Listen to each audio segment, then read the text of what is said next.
Hello everyone, welcome to my channel Extra Learning Time. Today we are going to start class 6 science chapter number 9 the living organisms. So ये मेरे chapter का part third है. अगर आपने part 1 and 2 नहीं देखे हैं तो उन्हें देख लीजिएगा, क्योंकि हमने पार्ट 1 एंड 2 में काफ़ी ज़्यादा चैप्टर ख़त्म कर चुके हैं. अब बस हमारे थोड़े से टॉपिक्स और रह रहे हैं. हमारा नेक्स्ट टॉपिक है ponds and lakes. Have you seen plants growing in ponds, lake, river and even some drains? यानी कभी आपने देखे हैं कि कुछ प्लांट्स जो होते हैं कभी कभी पॉन्ड्स में, लेक्स में, रिवर में इनके अंदर ग्रो हो जाते हैं. आप कहीं अपने नियर बाय पॉन्ड्स या लेक्स के पास जाके देखिए तो आपको वहाँ पे कुछ ऐसे आपको ऐसे कुछ प्लांट्स मिलेंगे जो कि वहाँ पे ग्रो हो चुके हैं. Some of these plants have their roots fixed in the soil below the water. यानी कुछ प्लांट ऐसे होते हैं जिनकी जो जो रूट होती है ना वो पहले वो जो पानी के अंदर जो सॉइल होती है उसके अंदर वो फिक्स्ड होती है, यानी उसके अंदर ही वो उगी हुई होती है. देखिए यहाँ पे जैसे कि यहाँ पे फिक्स है. अगर मैं यहाँ पे जैसे इधर तो पानी है तो पानी के अंदर जो ये सॉइल है वहाँ पे देखिए ये जो प्लांट्स हैं इनकी रूट फिक्स्ड है और ये अपर साइड पे यहाँ पे फ्लोट कर रहे हैं. जैसे हम देख सकते हैं यहाँ पे ये अपर साइड फ्लोट कर रहे हैं. In terrestrial plants, roots normally play a very important role in the absorption of nutrients and water from the soil. ये जो हमने जैसे टेरेस्ट्रियल प्लांट्स के बारे में पढ़ा था, तो टेरेस्ट्रियल प्लांट्स में ना जो रूट होती है वो बहुत ही इंपॉर्टेंट रोल प्ले करती है. किस चीज़ में? वो न्यूट्रिएंट्स और वाटर को है ना सॉइल के अंदर से एब्जॉर्ब करती है. पर अब जब ये पहले से पानी के अंदर, तो अभी इसका क्या रोल होता है अब हम वो पढ़ेंगे. However, in aquatic plants, roots are much reduced in size and their main function is to hold the plant in place. यानी अब जैसे जो एक्वाटिक प्लांट्स होते हैं ना तो उनके अंदर जो रूट होती है उनका साइज़ पहले से ही छोटा होता है. उनका जो मेन फंक्शन होता है यही होता है कि प्लांट जहाँ पे उगा हुआ है वो जिस भी सॉइल जिस भी पानी के अंदर वो उगा हुआ है ना तो उस जगह को अच्छे से होल्ड करके रखे, यानी वहाँ पे वो फिक्स्ड रहे. The stem of these plants are long. यानी इस टाइप के जो प्लांट्स की जो स्टेम होती है ना काफ़ी लॉन्ग होती है. The stem grow up to the surface of water while the leaves and the flower float on the surface of water. यानी कि देखिए जो स्टेम होती है ना इनकी स्टेम क्या होगी, वो पानी के अंदर जो सॉइल होगी वहाँ पे खुद ग्रो हो जाती है, वहाँ पे फिक्स्ड हो जाती है. और जो बाकी के जो लीव्स होती है जो उनके ऊपर का फ्लावर वाला पोर्शन होता है वो पानी के ऊपर ही फ्लोट कर रहा होता है. Some aquatic plants are submerged in water. यानी कुछ इस टाइप के प्लांट्स होते हैं एक्वाटिक प्लांट जो कि पूरी तरह से ना पानी के अंदर ही फ्लोट कर रहे होते हैं. All the parts of such plant are under water. जैसे हमें यहाँ पे इमेज में भी दिखा रखा है, जैसे कि ये जो है ये पानी के अंदर जो सॉइल है उसके अंदर ग्रो भी हो चुका है. इसकी जो लीव्स उसकी जो रूट है उसने सॉइल को पूरा अच्छे तरह से होल्ड कर रखा है. और पर ये जो इसके जो है ना देखिए साइज़ ज़्यादा बड़ा नहीं है, इस वजह से पानी के अंदर ही ये तैर रहा है, यानी पानी के अंदर ही पूरी तरह से अंडर वाटर होते हैं. कुछ जो एक्वाटिक प्लांट्स होते हैं वो इस टाइप के होते हैं जिनके अंदर है ना जो रूट्स होती है उनकी जो रूट है वो सॉइल से अटैच नहीं, यानी सॉइल के साथ है ना होल्ड ही नहीं होती, सॉइल में फिक्स्ड ही नहीं होती. कुछ ऐसे होते हैं जो कि आराम से पानी के ऊपर उनके जो पार्ट्स होते हैं उनकी हेल्प से ना पानी के ऊपर ही फ्लोट कर लेते हैं. कुछ होते हैं जो कि पूरी तरह से अंडर वाटर होते हैं और कुछ होते हैं जो कि पानी के अंदर फ्लोट भी करते हैं, साथ में उनका जो पार्ट होता है वो बाहर भी हमें विजिबल होता है. Frog usually live in ponds. Frog can stay both inside the water as well as move on land. ये जो frog होता है ज़्यादातर जो ponds होते हैं उन्हीं के पास रहता है, उन्हीं के अंदर रहता है. जो frog होता है वो इस टाइप का एनिमल होता है जो कि पानी के अंदर भी रह सकता है और पानी के बाहर लैंड पे भी रह सकता है. They have strong back legs that help them to leaping and catching their prey.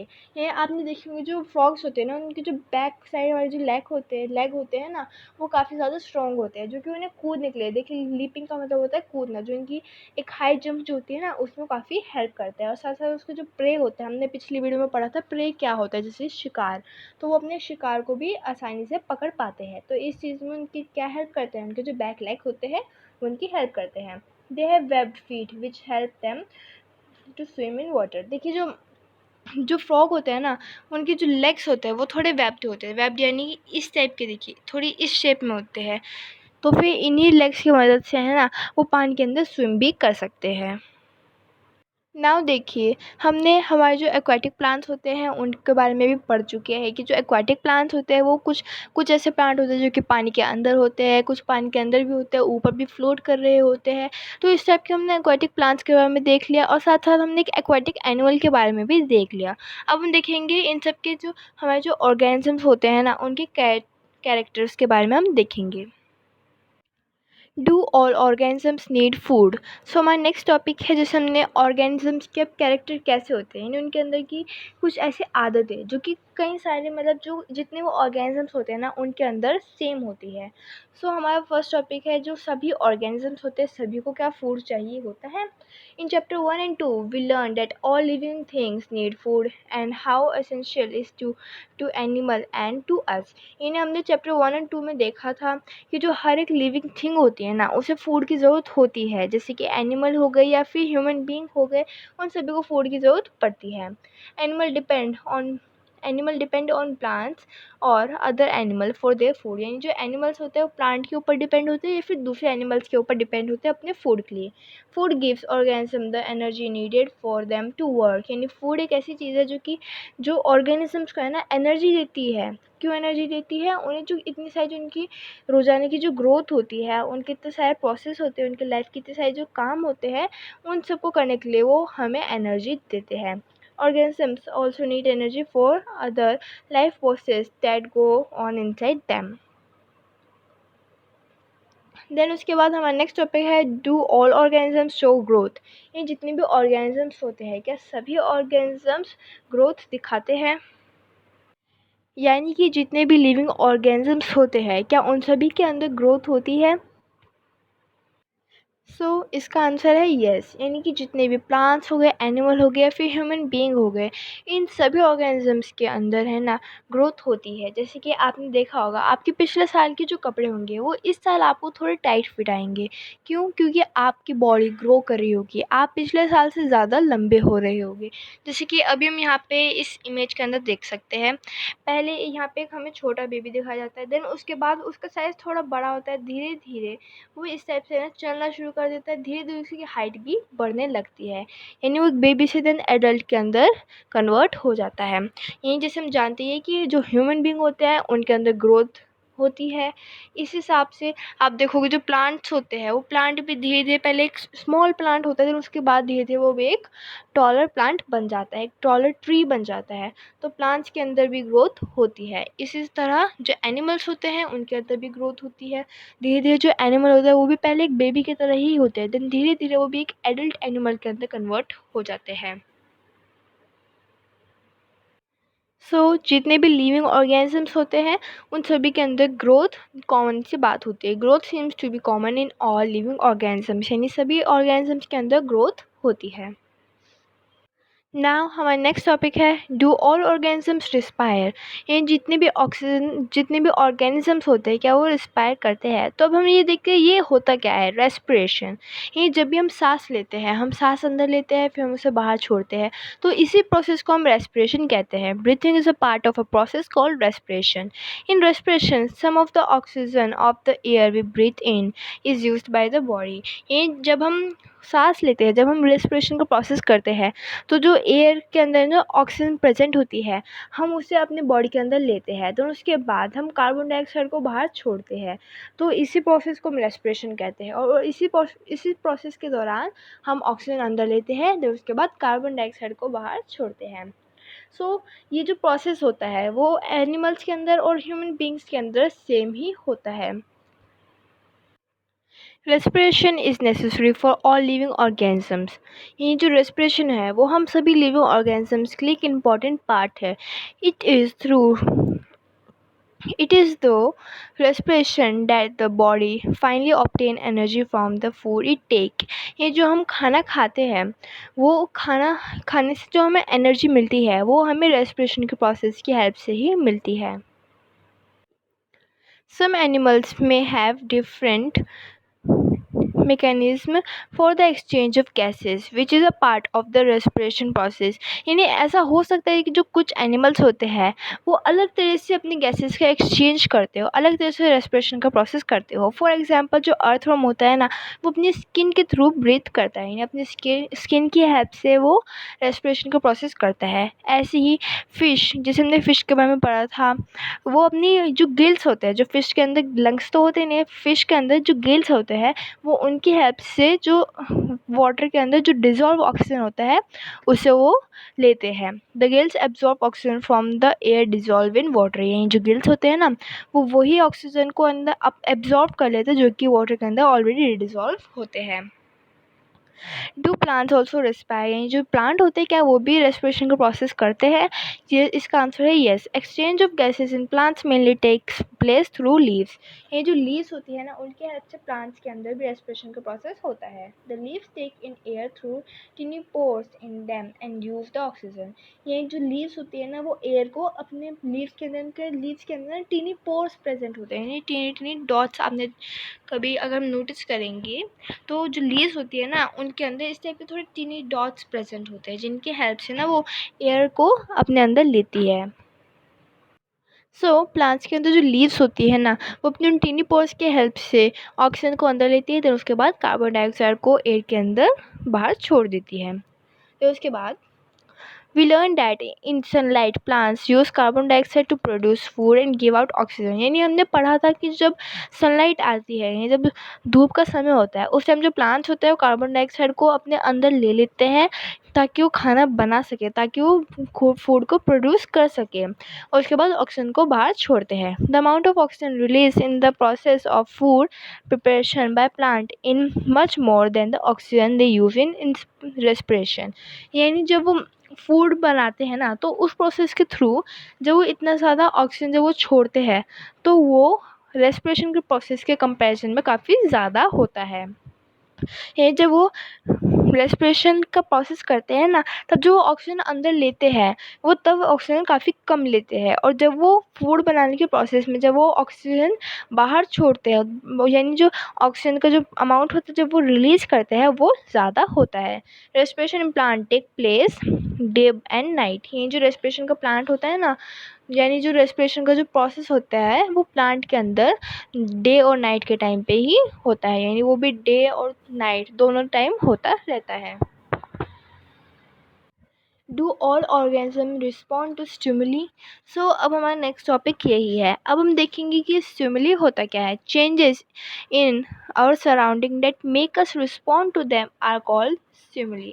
तो देखिए यहाँ पे हमें इसकी डेफिनेशन भी दे दी है, यानी हमारे सराउंडिंग में जो भी चेंजेस होते हैं, यानी हमारे सराउंडिंग में जो भी कुछ हो रहा होता है, जिसकी मतलब जो चेंजेस होते हैं, जिसके द्वारा जिसकी रिप्लाई में हम रिस्पॉन्ड करते हैं, उन्हें हम कहते हैं स्टिमुली। तो अब देखिए हम इसके थोड़े एग्जांपल पढ़ेंगे जिसकी हेल्प से ना हम इसे अच्छे से समझ पाएंगे। तो देखिए जब सुबह का टाइम होता है, पहले क्या होता है, हमारे कमरे में जो होता है वो डार्कनेस होती है। क्यों? क्योंकि हम लाइट ऑफ करके रखते हैं। अगर सडनली हमारी जब लाइट ऑन की जाती है हमारे कमरों की, तो जैसे अगर हमारी आँख खुलेगी तो हम ऑटोमेटिकली है ना अपनी आँखों को बंद कर लेते हैं। हमारी जो आँखें होती है ना, हम शट डाउन कर लेते हैं। क्यों? क्योंकि हमें थोड़ा टाइम लगता है, वो जब हम डार्कनेस से एकदम ब्राइट सराउंडिंग में जाएंगे तो हमें उसमें एडजस्ट होने के लिए थोड़ा सा टाइम लगता है। तो इसी टाइप से जब हम ऑटोमेटिकली है ना, जो सराउंडिंग होती है उसके हेल्प से, जो सराउंडिंग है उसको देखते हुए जब हम ऑटोमेटिकली अपने अंदर जब हम उसके लिए रिस्पॉन्ड करते हैं, तो उसे हम कहते हैं स्टिमुली। अब हम देखेंगे क्या जो एनिमल्स होते हैं वो भी रिस्पॉन्ड ऐसे ही करते हैं। कभी कभी अगर हम एनिमल्स को जैसे नोटिस करेंगे, तो अगर एकदम से उनका फेवरेट फूड अगर उनके सामने सर्व किया जाएगा तो फिर उनके अंदर थोड़े से चेंजेस आएंगे। या फिर अगर आप कभी कभी देखोगे कि जब आप कभी बर्ड कहीं शांति से बैठी होगी, आप अगर धीरे धीरे उसकी तरफ जाओगे तो एकदम से उड़ जाती है। इसी टाइप से जो वाइल्ड एनिमल्स होते हैं वो एकदम से भागना शुरू हो जाते हैं। जब अगर हम उनके तरफ है ना, जो ब्राइट कलर की लाइट होती है हम उनके ऊपर फ्लैश करते हैं ना, तो एनिमल जो होंगे वो सडनली डर के भागने लग जाएंगे।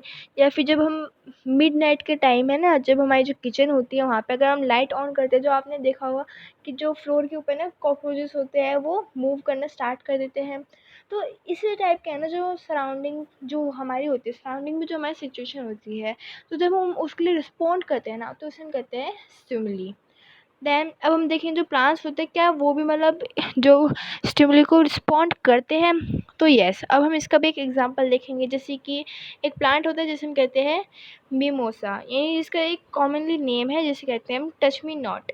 आपने कभी कभी शायद आपने ये प्लांट को देखा होगा, कभी कभी एक इस टाइप के है ना, इस टाइप का प्लांट होता है जिसकी जो लीव्स होती है ना, अगर आप उसे टच करोगे तो फिर वो खुद ही है ना क्लोज हो जाएगी, फिर फोल्ड हो जाएगी। फिर आप उसके बाद देखोगे आप अगर उसे टच नहीं कर रहे हो तो कुछ सेकंड के बाद, कुछ मिनटों के बाद है ना, वो खुद से ओपन हो जाएगी। अगर आपने वापस से उसे टच किया ना, तो वापस से अपने आप को क्लोज कर लेगी, अपनी लीव्स को बंद कर लेती है, फोल्ड कर लेती है। These are some examples of respond of plant towards changes in their surrounding. ये जो प्लांट, एनिमल और ह्यूमन बीइंग हम सब होते हैं ना, अगर इस टाइप की हमारे सामने सिचुएशन आती है तब हम उसको रिस्पॉन्ड करते हैं, और इसी मतलब जो ऑटोमेटिकली जो सडनली रिस्पॉन्ड होता है उसे हम कहते हैं स्टिमुली। और हमने इसके कई सारे एग्जाम्पल भी पढ़ लिए हैं। नाउ हमारा नेक्स्ट टॉपिक है लिविंग ऑर्गेनिजम्स एंड एक्सक्रीशंस। तो अब हमने देखा था जैसे हम जो फूड इनटेक करते हैं, अब हमने उसका इनटेक तो देख लिया, अब हम उससे जो हमारा वेस्टेड मटेरियल होता है हम उसे आउट कैसे करते हैं, हम उसके बारे में थोड़ा सा पढ़ेंगे। और ऑर्गेनिजम्स नीड फूड, यानी हम सभी ऑर्गेनिजम्स को फूड चाहिए होता है।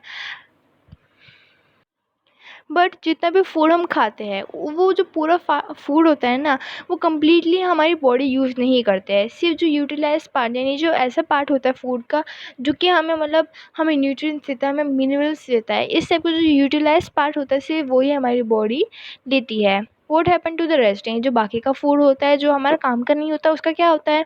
This has to be remove from the body as wasted, ये जो हमारी बॉडी से फिर रिमूव कर दिया जाता है। Our body produces some wastage in our life process also. हमारी जो लाइफ प्रोसेस होती है ना, उस टाइम हमारी जो बॉडी होती है ना, हर दिन हमारे मतलब हमारी बॉडी के अंदर इस टाइप के वेस्टेज को प्रोड्यूस करती रहती है। The process of getting rid of wastage by organism is known as excretion. यही जब हम इस हमारा जो ये पार्ट, हमारा जो ये वेस्टेड पार्ट होता है ना हमारी बॉडी का, जो कि जो पहला फूड जो हमने खाया होता है उसका ये बच गया होता है, जो रेस्ट ऑफ द पार्ट होता है फूड का, जो कि हमारे लिए एक वेस्टेड मटेरियल होता है, जब हम उसे रिमूव कर देते हैं उसी प्रोसेस को हम कहते हैं एक्सक्रीशन। तो जो एक्सक्रीशन का प्रोसेस होता है वो प्लांट्स, एनिमल, ह्यूमन बींग्स सब के अंदर प्रोसेस होता है। नाउ हमारा नेक्स्ट टॉपिक है do all organism reproduce their own kind. ये जितने भी ऑर्गेनिजम्स होते हैं क्या वो अपने जैसे ही और भी ऑर्गेनिजम्स को प्रोड्यूस करते हैं, यानी रिप्रोड्यूस करते हैं? Have you ever seen nest of some birds like pigeon, यानी कभी आपने पिजन जैसे बर्ड्स का अगर नेस्ट देखा होगा तो आपको वहाँ पे कुछ एग्स मिले होंगे। यानी जो बर्ड्स होती है ना वो कुछ एग्स को रिप्रोड्यूस करती है, देन उसके बाद कुछ एग ऐसे होंगे जो कि हैच हुए होंगे, कुछ ऐसे होंगे जिनके अंदर से जो दूसरे यंग बर्ड होती है ना वो बाहर आ चुकी होंगी। Animal reproduce their own kind, जो एनिमल्स होते हैं ना वो अपने खुद के काइंड के, अपने जैसे ही और भी दूसरे एनिमल्स को रिप्रोड्यूस करते हैं। The mode of reproduction may be different in different animals, यानी ये जो रिप्रोडक्शन का जो मोड होता है ना, इनका जो तरीका होता है वो अलग हो सकता है अलग अलग एनिमल्स के अंदर। Some animals produce their young ones through egg. Some animals give birth to the young ones. यानी कुछ एनिमल ऐसे होते हैं जो कि एग के थ्रू पहले एग को प्रोड्यूस करते हैं, देन उसके बाद उनके जो यंग वन होते हैं वो उसके अंदर से रिप्रोड्यूस हो जाते हैं। पर कुछ एनिमल ऐसे होते हैं जो कि अपने यंग वंस को ही बर्थ देते हैं। जैसे कि अभी हमने बर्ड को देखा था, जो बर्ड होती है ना वो एग को रिप्रोड्यूस करती है जिसके अंदर से उनके जो बेबीज़ होते हैं, जो उनके यंग बर्ड होते हैं वो बाहर आती है। तो उसके बाद कुछ एनिमल ऐसे होते हैं जो कि अपने यंग वंस को ही बर्थ देते हैं। इसी तरह से जो प्लांट्स होते हैं वो भी रिप्रोड्यूस करते हैं जैसे कि एनिमल करते हैं, पर जो प्लांट होते हैं उनका तरीका थोड़ा सा अलग होता है। Many plants reproduce their seeds, यानी जो प्लांट्स होते हैं ना वो अपने ही सीड्स को प्रोड्यूस कर देते हैं। Then plants produce seeds which can germinate and grow into new plants, यानी जो प्लांट्स होते हैं ना वो अपने ही सीड्स को प्रोड्यूस करते हैं जिनके अंदर से न्यू प्लांट्स निकलते हैं, यानी उनके अंदर से न्यू प्लांट्स फॉर्म होते हैं। तो इससे हमें क्या पता चलता है? Plants also reproduce through cutting, यानी जो प्लांट्स होते हैं ना वो भी रिप्रोड्यूस करते हैं, बस उनका जो वे होता है वो थोड़ा सा डिफरेंट होता है। ना अब हमारे चैप्टर का लास्ट टॉपिक है, डू ऑल ऑर्गेनिजम्स मूव। यानी जितनी भी ऑर्गेनिजम्स होते हैं क्या वो मूव करते हैं, तो इसका आंसर है येस। क्योंकि जैसे हमने चैप्टर 8 में भी पढ़ा था, जो प्लांट्स होते हैं वो मतलब जो प्लांट्स और जो मतलब बाकी जो एनिमल्स होते हैं, जो ह्यूमन बींग्स होते हैं, वो कितने अलग अलग तरह से अपने आप को मूव करते रहते हैं। उनके अंदर मूव मतलब उनके अंदर ही प्रोसेस चलता ही रहता है, जो वो अपने आप को थोड़ा सा तो मूव करते रहते हैं। सो यही हमारा लास्ट टॉपिक था। अब जैसे कि जो जो भी ऑर्गेनिजम्स होते हैं क्या वो इतने टाइम तक ज़िंदा रहते हैं, ये हमारी जो ये हमारा जो टॉपिक है, डू ऑल ऑर्गेनिजम्स मूव, इसके अंदर ही बताया गया है कि जितने भी जो ऑर्गेनिजम्स होते हैं ना, उनके अंदर एक और प्रोसेस होता है जो कि है डाई। यानी जितने भी ऑर्गेनिजम्स होते हैं वो कभी ना कभी मरते ज़रूर है। तो ये भी हमारी लाइफ का एक प्रोसेस होता है जो कि एक बार ही होता है। यानी जब हम एक बार जब हमारी डेथ हो जाती है तो उसके बाद वापस से हम लाइव मतलब हम वापस से ज़िंदा नहीं हो पाते हैं। तो अब यहाँ पे हमें कहा गया जो एक तरह के जो एक पर्टिकुलर टाइप ऑफ ऑर्गेनिजम्स हैं, क्या वो हज़ारों साल तक जीते हैं, तो इसका आंसर है येस। अगर उनकी जो जो इनकी नई जो जो रिप्रोड्यूस करते हैं ना, जो वो ऑर्गेनिजम्स है, अगर वो एक दूसरे को रिप्रोड्यूस करते ही रहेंगे, एक दूसरे को बर्थ देते रहेंगे, अपने काइंड के ऑर्गेनिजम्स को फॉर्म करते रहेंगे, रिप्रोड्यूस करते ही रहेंगे, तो एक तरह के जो ये ऑर्गेनिजम्स होते हैं ना, वो हज़ारों साल तक जी सकते हैं।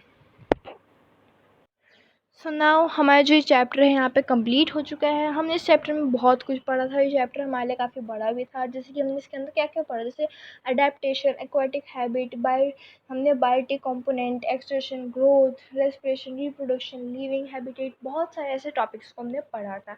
और अब हमारा जो यहाँ का जो लास्ट टॉपिक है वो भी यहाँ पे ख़त्म हो चुका है। सो अब हमारा जब से चैप्टर ख़त्म हो चुका है। अगर आपको ये वीडियो पसंद आती है तो थैंक यू सो मच, मेरे चैनल को लाइक एंड सब्सक्राइब कर दीजिए। Thanks for watching.